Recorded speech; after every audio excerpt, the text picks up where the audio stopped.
तो स्टूडेंट्स, अब तक हमने क्या पढ़ा? हमने पाया कि पिगमेंट्स हैं क्लोरोफिल जी सर। और कैरोटिनॉइड्स। जी सर। क्लोरोफिल में ए और बी और साथ में कैरोटिनॉइड्स जो है वो फोटोसिंथेसिस के लिए काम करते हैं। बिल्कुल सर। और साथ ही साथ हमने लाइट का रोल भी पढ़ा कि जो लाइट है उसमें फोटोसिंथेसिस हो रहा है 400 nanometre to 700 nanometre visible spectrum. बिल्कुल। और जो इंपॉर्टेंट पिगमेंट हम बात कर रहे हैं वो क्लोरोफिल ए की बात कर रहे हैं कि भाई वो चीफ पिगमेंट है फोटोसिंथेसिस का। पिगमेंट था सर। अब ये light, pigment, carbon dioxide and water कैसे फोटोसिंथेसिस को परफॉर्म करते हैं, अब उसे हम स्टार्ट करने वाले हैं टॉपिक। हमारा टॉपिक आज का है मैकेनिज्म ऑफ द फोटोसिंथेसिस। बच्चों, जब फोटोसिंथेसिस की बात हम करते हैं तो फोटोसिंथेसिस में हमें दो टाइप की रिएक्शन पढ़नी है। फर्स्ट रिएक्शन है लाइट रिएक्शन। भी देखो, फोटोसिंथेसिस में लाइट इंपॉर्टेंट एक फैक्टर हो गया सर, है ना? तो लाइट रिएक्शन, और लाइट रिएक्शन के साथ साथ दूसरा जो हमें यहां प्रोसेस पढ़ना है वो पढ़ना है डार्क रिएक्शन। तो फोटोसिंथेसिस में हमें दो टाइप की रिएक्शंस पढ़नी है। पहली पढ़नी है लाइट रिएक्शन और दूसरी पढ़नी है डार्क रिएक्शन।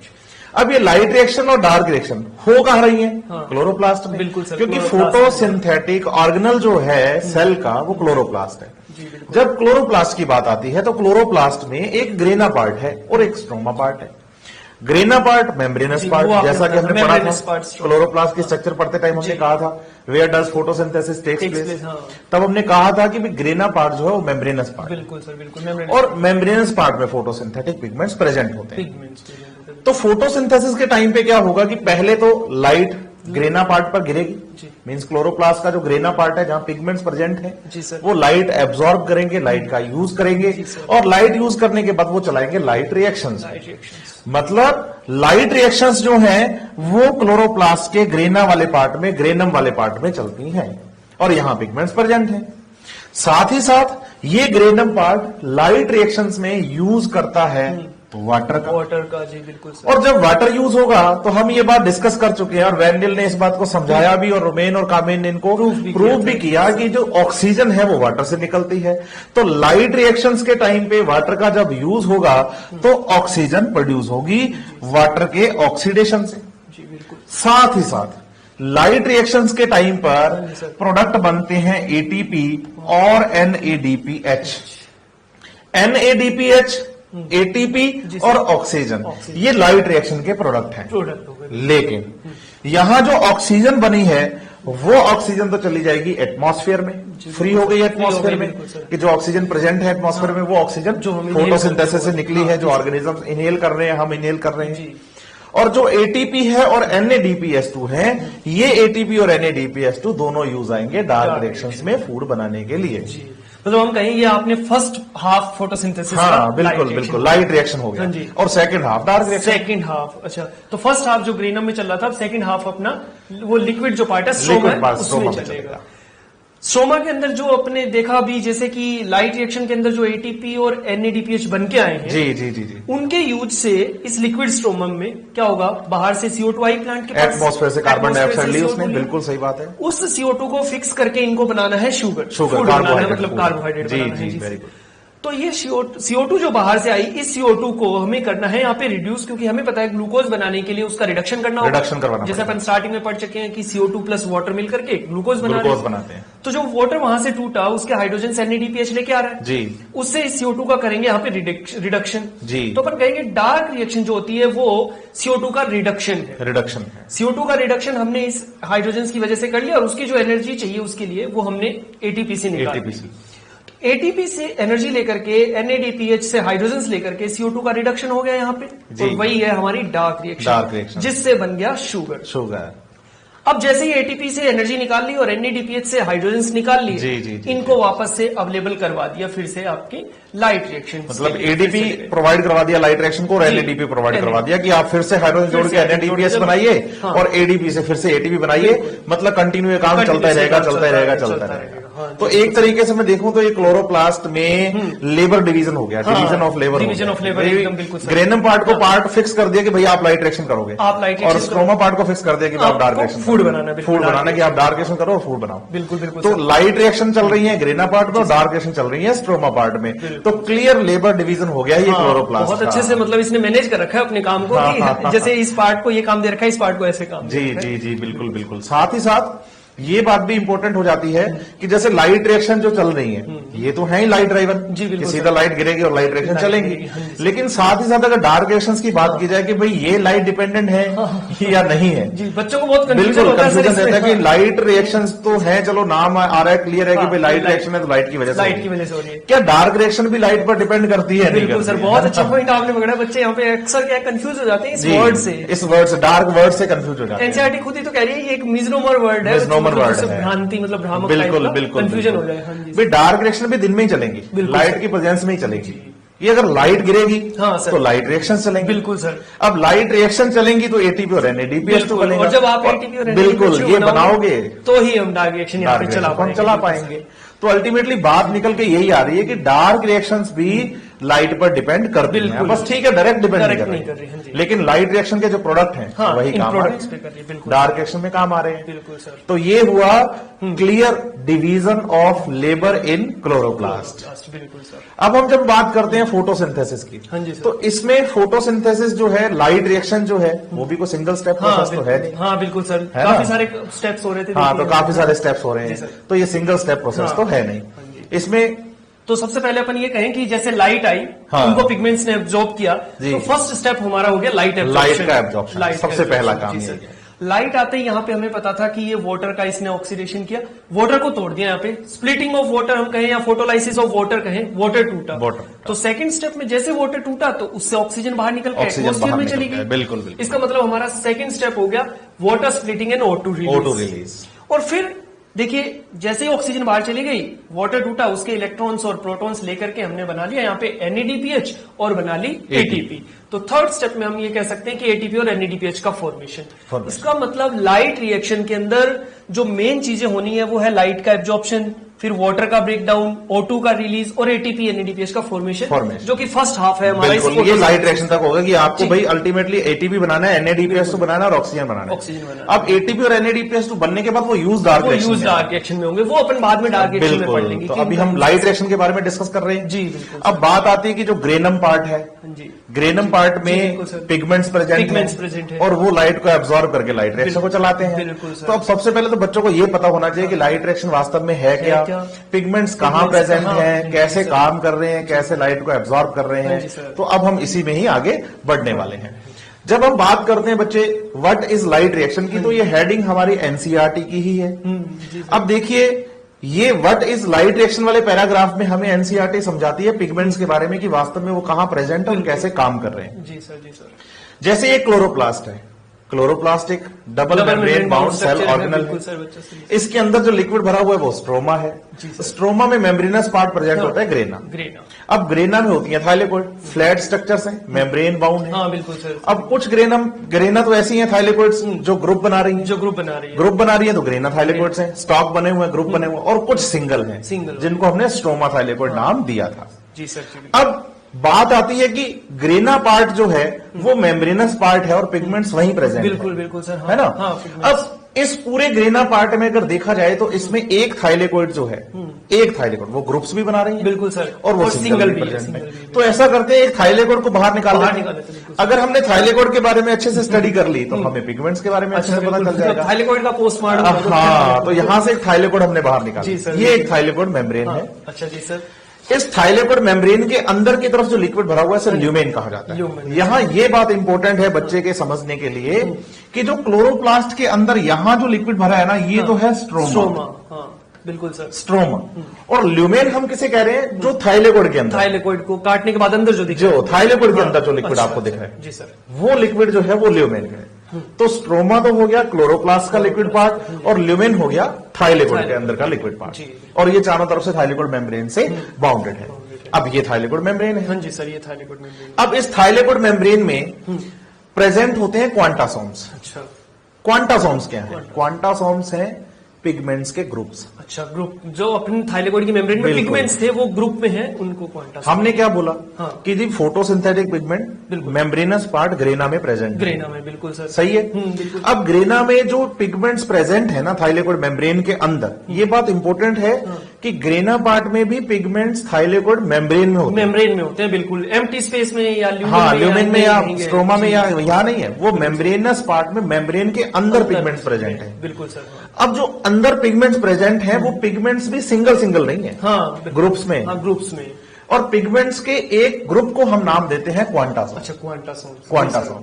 अब इस क्वांटासोम में जैसे मैं अब आपको लिख के दे रहा हूं 250 to 400 पिगमेंट मॉलिक्यूल्स प्रेजेंट होते हैं। ये डाटा हमारे मॉड्यूल में भी गिवन है। जी बिल्कुल भी एग्जैक्ट फिक्स नहीं है ग्रुप के नंबर के, ग्रुप के अंदर कितने पिगमेंट मॉलिक्यूल्स होंगे, वो हमने एक रेंज बता दी है कि भाई 250 मिनिमम हम मान के चलते हैं और 400 हम मैक्सिमम मान के चलते हैं, इससे ऊपर नीचे भी हो सकता है। ये कोई फिक्स नंबर नहीं है पिगमेंट मॉलिक्यूल्स के। और इस एक ग्रुप को हम नाम देते हैं क्वांटासोम। साथ ही साथ थाइलेकोइड मेम्ब्रेन में ऑक्सीसोम्स प्रेजेंट होते हैं, जिसे हम F0 और F1 पार्टिकल के नाम से जानते हैं। इनका क्या काम है, F0 और F1 पार्टिकल्स क्या करते हैं, ये आगे हम बहुत अच्छे से डिस्कस करने वाले हैं। जी सर। अब बात आती है कि भाई क्लोरोप्लास्ट में थाइलेकोइड है, थाइलेकोइड के मेम्ब्रेन में ग्रुप ऑफ पिगमेंट्स क्वांटासोम्स है। जी सर। अब बात आ रही है कि लाइट एब्जॉर्ब करते हैं पिगमेंट्स। हाँ बिल्कुल सर, है ना सर। भी बच्चे को अगर पूछा जाए कि भाई फोटोसिंथेसिस के टाइम पे लाइट कौन एब्जॉर्ब करता है, तो वो कहता है फोटोसिंथेटिक पिगमेंट करेंगे। बिल्कुल सर, सही है बात। बिल्कुल सर। अब जब फोटोसिंथेटिक पिगमेंट्स की बात आती है तो फोटोसिंथेटिक पिगमेंट कहां प्रेजेंट है, क्वांटासोम में, क्योंकि वो तो ग्रुप के फॉर्म में है।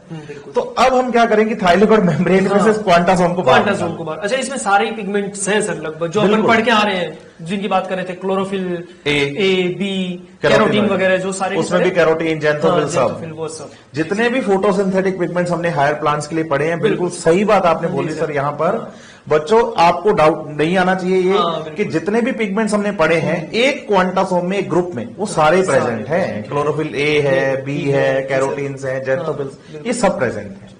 अब क्या करते हैं, हम एक क्वांटासोम को बाहर निकाल लेते हैं। जब हम एक क्वांटासोम को बाहर निकालेंगे तो हमें पिगमेंट्स के बारे में पता चलेगा।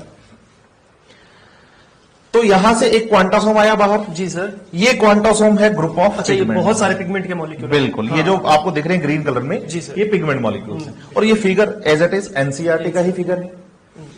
इस ग्रुप ऑफ पिगमेंट्स में सारे पिगमेंट हैं, क्लोरोफिल ए भी है, बी भी है, कैरोटीनॉइड्स भी है। तो इनमें से कोई एक क्लोरोफिल ए, हाँ जी सर, कोई एक क्लोरोफिल ए काम करता है रिएक्शन सेंटर का। अच्छा। और बाकी जितने भी पिगमेंट मॉलिक्यूल साथ में प्रेजेंट हैं, पिगमेंट मॉलिक्यूल तो बहुत सारे हैं, मान लेता हूं मैं इस ग्रुप में 400 पिगमेंट मॉलिक्यूल मान लेते हैं। हाँ जी जी बिल्कुल सर। तो एक क्लोरोफिल ए तो काम कर रहा है रिएक्शन सेंटर का। अच्छा। अब बाकी बचे 399। हाँ जी सर। वो जो पिगमेंट मॉलिक्यूल्स हैं, उन पिगमेंट मॉलिक्यूल्स को मैं नाम देता हूं LHC, light harvesting complex. Light harvesting complex. अच्छा। तो एक क्लोरोफिल ए रिएक्शन सेंटर है। अच्छा। और बाकी सारे पिगमेंट्स जो हैं वो लाइट हार्वेस्टिंग कॉम्प्लेक्स है। अच्छा, मतलब ये लाइट हार्वेस्टिंग कॉम्प्लेक्स में क्लोरोफिल की मॉलिक्यूल नहीं है। लाइट हार्वेस्टिंग कॉम्प्लेक्स में क्लोरोफिल है ना सर। अच्छा, क्लोरोफिल ए भी है, बी भी है। अच्छा, बी भी है, मतलब बहुत सारे क्लोरोफिल्स हैं। अच्छा, बहुत सारे क्लोरोफिल्स है। हाँ। तो रिएक्शन सेंटर का काम केवल एक ही करे, कोई एक काम करेगा। एक फॉर एग्जांपल, अपने एक छोटा सा एग्जांपल लेके, 400 पिगमेंट मॉलिक्यूल्स हमने बताया। बिल्कुल सर। हाँ जी। मान लो 200 पिगमेंट मॉलिक्यूल तो हुए क्लोरोफिल ए के, हाँ, एक के, हाँ, एक के, और 150 है क्लोरोफिल बी के, और 50 कैरोटीनॉइड के। हाँ, सही है। बिल्कुल सर। अब 200 पिगमेंट मॉलिक्यूल क्लोरोफिल ए जो है ना, उनमें से रिएक्शन सेंटर कोई एक है, कोई एक रिएक्शन सेंटर है। इसका मतलब लाइट हार्वेस्टिंग में क्लोरोफिल ए भी आ गया, बी भी आ गए, कैरोटीन भी आ गए, सारे आ गए। बिल्कुल। लेकिन रिएक्शन सेंटर का काम सिर्फ क्लोरोफिल ए ही करेगा, कोई एक क्लोरोफिल ए करेगा। बहुत अच्छी बात बताई सर। बच्चे एनसीईआरटी की इस लाइन से कंफ्यूज कर जाते हैं, क्योंकि उन्होंने ये कहा है कि रिएक्शन सेंटर में तो क्लोरोफिल ए का मॉलिक्यूल है। बिल्कुल। उन्होंने ये कहा लाइट हार्वेस्टिंग कॉम्प्लेक्स में उस क्लोरोफिल ए के एक मॉलिक्यूल के अलावा बाकी सारे। तो उनको ये लगता है क्लोरोफिल के कोई मॉलिक्यूल इसमें नहीं। नहीं, LHC में क्लोरोफिल ए भी प्रेजेंट होता है। लेकिन इस पूरे ग्रुप में जितने भी क्लोरोफिल ए होंगे ना, रिएक्शन सेंटर का काम कोई एक क्लोरोफिल ए करेगा। बिल्कुल सर, बहुत अच्छे से बताया आपने, बच्चों को डाउट नहीं आया। अब क्या होगा कि इन पिगमेंट मॉलिक्यूल्स का काम है लाइट को एब्जॉर्ब करना। बिल्कुल सर। तो लाइट आई। लाइट मीन्स क्या हो गया, फोटॉन्स। हाँ जी। फोटॉन जब इस पे गिरते हैं तो ये सारे पिगमेंट मॉलिक्यूल्स एक साथ लाइट को एब्जॉर्ब करते हैं। अच्छा, भी आप भी पिगमेंट मॉलिक्यूल, मैं भी पिगमेंट मॉलिक्यूल, हम दोनों पे अगर लाइट गिरे तो एक साथ ही गिरेगी। सारे एक साथ गिरेगी। एक साथ ही गिरेगी, सिंपल सी बात है। थोड़ी करेगी कि पहले मेरे पे गिरे, आप पे गिरे, आप पे गिरे, पेपर पे गिरे, दोनों पे एक साथ ही गिरने के। तो यहाँ ग्रुप ऑफ पिगमेंट मॉलिक्यूल्स है, इन पे जब लाइट गिरेगी ना, तो लाइट गिरेगी साइमल्टेनियसली एक साथ। हाँ जी बिल्कुल सर। जब एक साथ लाइट गिरेगी और सारे पिगमेंट मॉलिक्यूल्स उस लाइट एनर्जी को एब्जॉर्ब करेंगे और एक्साइट होंगे। तो जितने भी पिगमेंट मॉलिक्यूल्स रिएक्शन सेंटर के अलावा है, हाँ जी, LHC वाले, हाँ जी, वो सारे क्या करते हैं, अपनी एनर्जी ट्रांसफर कर देते हैं रिएक्शन सेंटर। रिएक्शन सेंटर को। अच्छा, इसे बोला गया है लाइट हार्वेस्टिंग कॉम्प्लेक्स। हार्वेस्ट से मतलब ये है कि लाइट उन्होंने हार्वेस्ट करके क्लोरोफिल उसको दे रहे हैं। हाँ, क्लोरोफिल ए को दे दी। अच्छा। तो देखो क्लोरोफिल ए ने खुद भी लाइट एब्जॉर्ब की। जी बिल्कुल सर। और आसपास के जितने भी उसके LHC के पिगमेंट हैं, जी, उन्होंने भी लाइट एनर्जी अच्छा। उनको दी। तो इसका मतलब क्लोरोफिल ए के पास एनर्जी काफी ज्यादा है, काफी ज्यादा। अच्छा, मतलब उसके पास भंडार हो गया एनर्जी का भंडार हो पूरा। गया अच्छा। एनर्जी का पूरा। मतलब अब ये जब हाँ जी सर, जी। ये बाकी जो मॉलिक्यूल्स है सारे, हाँ। ये वो एंटेना की तरह मतलब फ्रीक्वेंसी कैच करके किसी एक को दे रहे हैं, वैसे हाँ, बात है। भी जैसे आप एंटेना है वो सिग्नल्स लेते हैं जी बिल्कुल, और फिर सेटअप बॉक्स को दे हाँ, देते सेटअप हैं, बॉक्स को देते है ना। तो सेम अच्छा, केस यहाँ ये है। क्लोरोफिल ए का सेंटर। हाँ बिल्कुल। तो इन्होंने क्या किया कि यहाँ से इनको एंटेना मॉलिक्यूल्स भी इस वजह से बोल अच्छा, देते हैं। बिल्कुल, बिल्कुल सही बिल्कुल, बात पकड़ी है आपने। बहुत अच्छी ये बात है। NCERT की ही है जो सर बोल रहे हैं। अच्छा, हाँ कि जी, जो सर। LHC है हाँ, इनको हाँ। एंटेना मॉलिक्यूल्स भी हाँ, कहा बिल्कुल, जाता है, एंटेना वाले एंटेना मॉलिक्यूल्स भी कहा जाता है। हाँ जी। तो क्या हुआ कि जो रिएक्शन सेंटर है ना क्लोरोफिल ए, हाँ जी, उसके पास अब एनर्जी का अच्छा, क्या हो एनर्जी गया? का भंडार हो गया, भंडार हो गया, बल्क हो गया एनर्जी का। हाँ जी सर। तो उसमें से इलेक्ट्रॉन्स क्या होते हैं, रिलीज हो जाते हैं। हाँ, अच्छा, वो एक्साइटेड हो जाते हैं, इलेक्ट्रॉन एक्साइट हो जाते हैं हाँ। रिएक्शन सेंटर हाँ में। जी सर, बिल्कुल। अब ये जो इलेक्ट्रॉन यहां से एक्साइट हुआ हाँ है, जी। इस इलेक्ट्रॉन के पास तो एनर्जी खूब सारी है, हाँ, बहुत सारी बहुत सारी हाँ, एनर्जी बिल्कुल है सर, सबकी एनर्जी लेके बिल्कुल भाग सबकी जाएगा। एनर्जी लेके चला गया हाँ जी ये। सर। तो इसके पास तो बल्क है एनर्जी का। हाँ जी। और ये एनर्जी वाला जो इलेक्ट्रॉन है ना, हाई एनर्जी इलेक्ट्रॉन जो हाँ जी है, सर। ये फोटोसिंथेसिस को चलाने के लिए किसी प्राइमरी एक्सेप्टर के पास चला जाएगा। अच्छा। ये प्राइमरी एक्सेप्टर कौन है, हाँ जी। कैसे इलेक्ट्रॉन्स ले रहे हैं और कैसे फोटोसिंथेसिस प्रोसेस इस इलेक्ट्रॉन से चल रहा है, हाँ जी सर। लाइट रिएक्शन कैसे चल रही है, यही हमारा नेक्स्ट टॉपिक है इसमें। हाँ जी सर। इसका मतलब यहाँ पे इस एक जो अपने बात कर रहे थे कि ये क्वांटासोम्स जो है, जी, ये बिल्कुल। ग्रुप ऑफ पिगमेंट है, ये ग्रुप ऑफ पिगमेंट हो गए, हाँ जी, हाँ जी। जिसमें एक क्लोरोफिल ए का मॉलिक्यूल हाँ, है हाँ। और बाकी ये हमारे अदर पिगमेंट्स है। अदर पिगमेंट्स तो ये मिलकर के पूरा का पूरा बना रहे हैं हमारा फोटो सिस्टम। फोटो सिस्टम, इसको बिल्कुल फोटो सही, सिस्टम भी बोल सकते हैं ना बिल्कुल सर? सही हाँ, बोला सर आपने। बिल्कुल। तो मतलब ये एक फोटो सिस्टम हो गया सर। जी बिल्कुल सर। तो ऐसे ऐसे इनके पास बहुत सारे क्वांटासोम्स हैं, हाँ जी। मतलब बहुत सारे फोटो सिस्टम्स होंगे। बिल्कुल होंगे। तो क्या ये सारे सारे फोटो सिस्टम्स एक टाइप के हैं या डिफरेंट डिफरेंट टाइप के हैं? हाँ, ये किस बात पे डिपेंड करता है, इसको थोड़ा सा डिस्कस कर लेते हैं, हाँ है ना बिल्कुल सर? बिल्कुल। फोटो सिस्टम जो आपने बोला, जी सर। इसे आप पिगमेंट सिस्टम भी कहिए, पिगमेंट सिस्टम भी कह सकते हैं। आप हाँ। क्वांटासोम बोलिए, हाँ। आप पिगमेंट सिस्टम बोलिए, आप फोटो फोटो सिस्टम सिस्टम बोलिए, बोलिए, जी सर। मतलब किससे है, ग्रुप जी। ऑफ पिगमेंट्स हो गया Group तो of पिगमेंट pigments। सिस्टम हो गया। हाँ जी अब सर। ये ग्रुप ऑफ पिगमेंट यूज किसका कर रहा है, लाइट का। तो इसे फोटो सिस्टम फोटो सिस्टम भी कह और सकते वैसे हैं। इसका नाम क्वांटासोम है। क्वांटासोम्स भी। तो quantasome, photo system, system, pigment system भी pigment बिल्कुल system। सही बात बोली आपने, बिल्कुल एक ही टर्म से। एक ही term से। अब ये किस बेसिस पर अलग हाँ। किए जाते हैं थाइलेकोड जी, मेम्ब्रेन में, बिल्कुल उसके सर। बारे में अब हम आगे बढ़ते हैं। आगे चलते हैं सर, ठीक है। तो सर हमने अभी देखा कि हमारे पास जो फोटो सिस्टम था, हाँ जी, हाँ जी। वो जनरली दो टाइप के हैं सर। ओके, फोटो PS1 है, सिस्टम 1 और फोटो सिस्टम 2, या जिसको शॉर्ट में अपन PS1 और PS2 भी कह सकते हैं।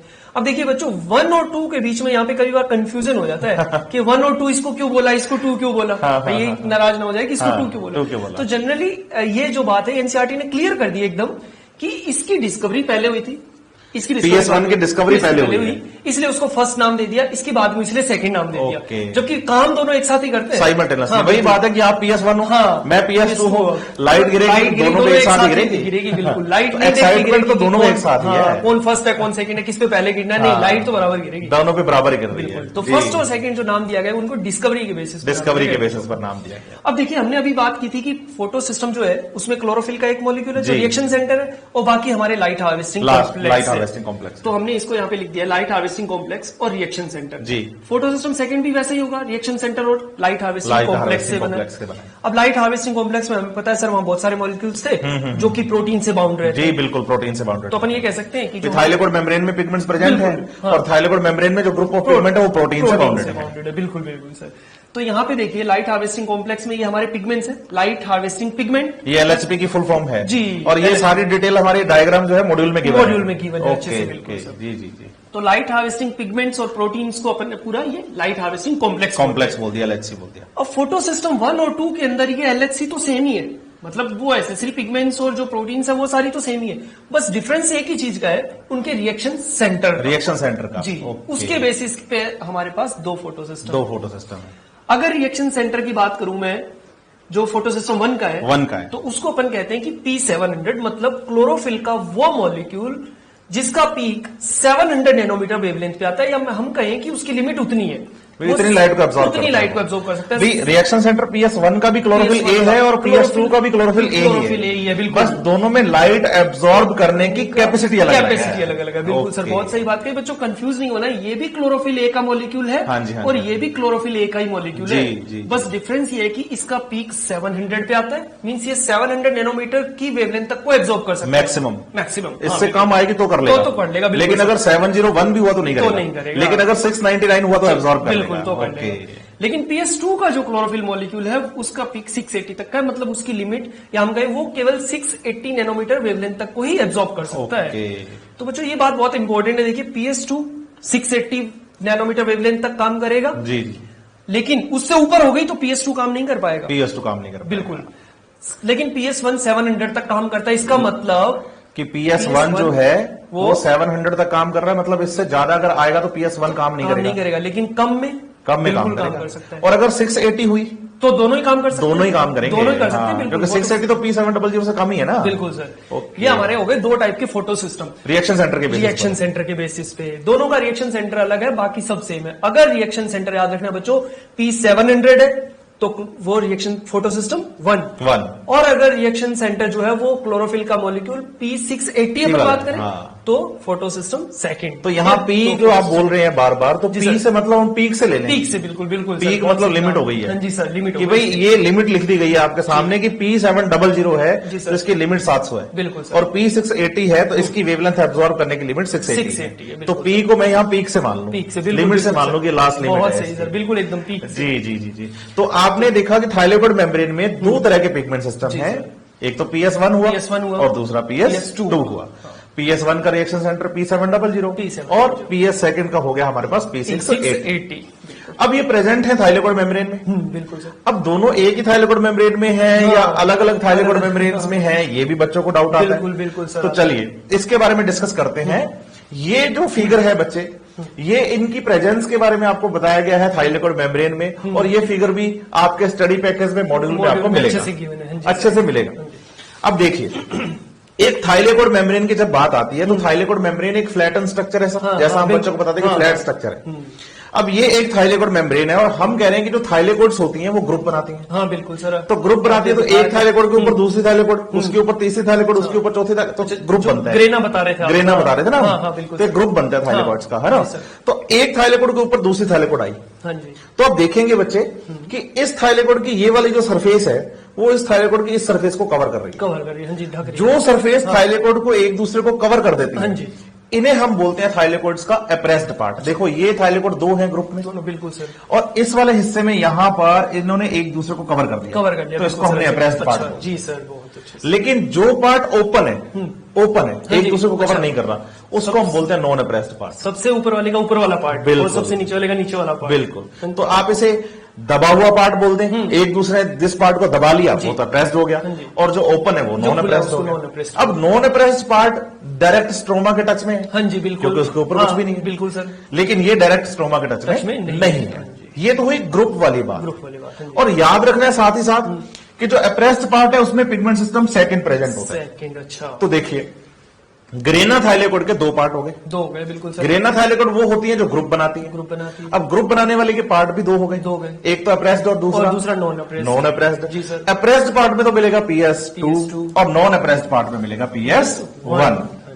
लेकिन साथ ही साथ हमें इस बात का भी खास ध्यान रखना है कि क्लोरोप्लास्ट में कुछ थाइलेकोइड्स ऐसी होती हैं जो अकेली रहती हैं, जिनको हमने स्ट्रोमा लेमली या स्ट्रोमा थाइलेकोइड्स बोला था। हाँ जी, स्ट्रोमा। कि जब हम थाइलेकोइड्स की बात करते हैं हम कहते हैं कुछ थाइलेकोइड तो ऐसी हैं जो ग्रुप बना रही हैं, हाँ जी, और कुछ थाइलेकोइड्स ऐसी हैं जो अकेली रहती हैं, बिल्कुल सर, है ना, जो इनको जोड़ रही है, बिल्कुल इनको जोड़ रही है, ग्रुप्स को जोड़ रही है। तो इसको हमने स्ट्रोमा थाइलेकोइड या स्ट्रोमा लेमली बोला था, बिल्कुल सर। अब अगर एक स्ट्रोमा लेमली जो सिंगल है, स्ट्रोमा थाइलेकोइड जो कि सिंगल है, इसको देखो तो इसके ऊपर नीचे इधर उधर कुछ भी नहीं है, पूरा पार्ट खुला है, ये तो पूरा ही खुला है, कंप्लीट नॉन अप्रेस्ड है। और हम कह चुके कि नॉन अप्रेस्ड में क्या होता है, PS1। तो आपको स्ट्रोमा लेमेली में बच्चे सिर्फ PS1 ही याद करना है, और ग्रेना लेमेली के अंदर PS1 और PS2 दोनों याद आपको करने हैं। ठीक है सर। तो अभी इसके बारे में अपन ने पढ़ चुके हैं कि कहाँ पे ये पिगमेंट्स है जी, कहाँ पे फोटो सिस्टम्स हमारे जो फर्स्ट और 2 है वो है जी, कैसे वो अरेंज है, ये भी बातें पढ़ चुके हैं। बिल्कुल। अभी इनकी मैकेनिज्म के बारे में बात करेंगे अब हम। जी सर।